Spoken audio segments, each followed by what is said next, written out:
Hey everyone, and welcome to August 13th, where we're going to be discussing the 31 reasons to get over a breakup.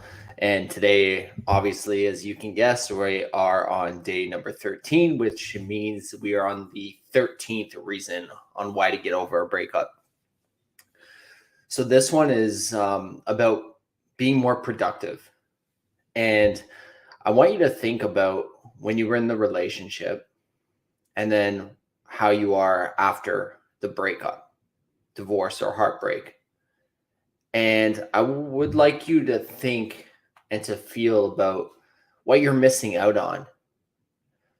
What your work even feels like. How are you performing at work? What's your productivity like? What about on your for your hobbies or your activities? We talked about physical health, exercise, eating properly. Are you being productive with those things? Are you being productive with things that you enjoy doing? When's the last time you went out? And if you love golfing, when's the last time you golfed and really, really enjoyed it? When's the last time you went for a hike in nature and really, really enjoyed it? When's the last time you went to a football game and really, really enjoyed it? Doing all these things that you really love isn't just about fulfilling your heart. It's also about getting them done. It's about doing things that you love. And being productive isn't about only doing things that are going to put you from A to B. It's also about doing the things that you love. And being more productive means doing things that fulfills you as well. And after that breakup, heartbreak, or divorce, it could feel really, really difficult to find the courage or find the drive and motivation to be able to do things that you should get done or that you want to get done. And you could even think about like, what if you were doing something in your backyard, like you're building a back deck or doing something at the house, or deciding to work two jobs or whatever it is, but you're kind of dragging your feet and you're not performing or you're not living your life to the fullest ability that you can. You could be doing XYZ, but instead you're choosing not to do them because, again, you're lacking the drive and motivation. So being more productive really comes down to how much drive and how much motivation you have and how much of it you actually lack. And when we're wallowing and feeling bad about what had just happened or what has happened in the past, it tends to affect our ability to perform our life or to perform the daily tasks, or to just affect our lives from doing things that we know we should get done or know we can get done. And because of that, then our like we start to get into this tighter box, and then the drive and motivation feels even more difficult to try to find, because now we're getting so confined into this spot. We're creating this new quote unquote comfort zone for ourselves, but the comfort zone keeps shrinking in size, and it's getting smaller and smaller and smaller until eventually you're doing the same thing every single day. So I want to ask you a question. Are you in a position right now, as you're watching this, are you in a position that you're living your life doing the same things every day? And I know I've said this before, but if you remember, or if this is your first time, I'll ask you, what's the definition of insanity? Does anyone know? And if you guessed it, good. And if you haven't, then I'm going to share it with you. It's doing the same thing every day and expecting different results. Okay, I'm going to repeat that again. The definition of insanity is doing the same thing every day and expecting different results.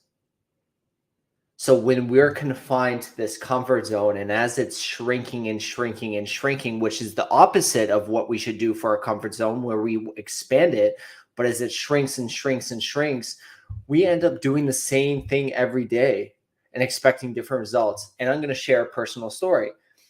I keep talking about how I went through a breakup for 4.5 years, and it was really difficult to do that. How do you think the first year panned out? first 2 years, 3 years. It wasn't until after a year that I started to break my comfort zone. But it took me 3.5 years after that first year to actually get over that breakup. That's how long it took me to get out of my comfort zone and to continue expanding it until it got to a point where I'm at today. And then I could release that past and I see it in a different way. But for that first year, I was in a comfort zone. And, I talked about drugs and alcohol, depression, anxiety. Why do you think I had all those feelings? What do you think I was trying to? Well, I was grabbing a bottle of vodka because like there was nothing to do in my life. That's how I felt. I remember getting up in the morning being super hungover, shaking, and then getting up, and I worked from home. I could make my own schedule, so that was a good thing. But I got up, I took advantage of that, and I would get up, and it was the summertime, and I would just be like, how do I get through this day? And during the day, it just felt like it was the worst feeling in the world to get up every single day and to just look at the time and be like, okay. And I'm not a late sleeper, even though I'm a night person, but I'd be up at like 6, 7 because my sleeps were bad because of the alcohol. And then because I got up at 6 or 7, my days would be so much longer because I would be getting up earlier. And then I'd be like, okay, I'm going to make breakfast, take my dog for a walk. Okay, got that down. Now what? Okay, at that point, I smoke cigarettes. So I'm like, okay, I'll have a smoke. Okay, now what? Okay, I'll go to the gym. Okay, I go to the gym for an hour. Okay, come back. Now what? That's what I kept asking myself is now what? Now what? And being more productive is about doing those things. It is about asking now what? But when you're more productive and you come from a place that you've healed from that breakup, heartbreak, or divorce, that the question of now what isn't really about looking for the next thing to do. It's just about knowing that you'll have things to do and to be okay when they come up to do them and not to be like, oh, I don't want to do them. Like think about me, and I just shared an example of my work. I took advantage of the schedule that I got to create for myself. And so what did I do? I didn't work. I didn't help the people that I was supposed to help. And I helped them, but just not in the way that I know I could. And being productive meant at that time having better family relationships. But I couldn't do that because I wanted to be secluded. And what was more important to me was going to get a bottle of vodka and then drinking it at night. You know, every day I was shaky in the mornings because I was drinking and hungover until about 3, 4, 5 p.m. And then I started feeling good again. And I said, oh, I wouldn't drink. And then 5 p.m. comes around. And then what did I do? I went right back to the liquor store. I bought it again and I went back straight home. I would do the same thing every day. I'd watch Family Guy rerun episodes all the time. I'd stay in my basement apartment and it was hard. And it's not about the alcohol or the drugs. It's the fact that I kept doing the same thing every day. Same thing, same routine. Sure, maybe once in a while I go check out this restaurant or hang out with this person, and it made like a little bit of a difference for that moment. But at the end of the day, when I came back to my place, I was in the same spot doing the same thing, and my apartment just felt empty and it felt dark because that's how I felt. And so one of the best things that happened when I finally healed from the relationship, from the breakup, is that I became more productive. I started doing things like, and I was always kind of into these, but I started journaling. I started meditating. I took my workouts. I actually stopped working out for a couple of years because I knew what was more important was finding myself. And it took a while. It took 4.5 years. And there's people out there who have gone 20, 25, 30 years. And if you don't heal, it will always stay inside of you. And whether you think that it's getting better or whatever, it might be getting better, feel less intense. Again, I talked about intensity before, But no matter what, that inner heart that you have, it never heals. It won't. And I'm going to say it again. This is why we do what we do. Security and I, this is why we do what we do, because we know you're hurting inside, and it's okay to be honest that you are hurt. That's the reality.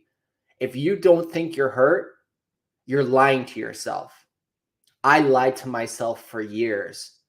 And when I became honest with myself and I started looking for help, that's when the healing started. Doesn't mean I'm healed just because I admit it. But by admitting it, that means I want to heal. And if you don't think you're hurt, you are. That's the reality. Can you be honest with yourself? Because that's the only person who really needs to be honest is you. And you need to be honest with yourself before you can even come to us for help. Again, we only help people who are committed and decisive on not being where they are. If you enjoy being where you are and you like it, go ahead, be there. There's no judgment at all. I've been there. I get it. I understand. But if you're tired of being where you are and you're tired of feeling the way you are and you're honest about it and you want to get better, then reach out to us. Stop dragging your feet and make a change in your life. Again, the definition of insanity is doing the same thing every day and expecting different results. Be productive, change your life, and get new results. All right. Thanks so much. I'll see you guys tomorrow.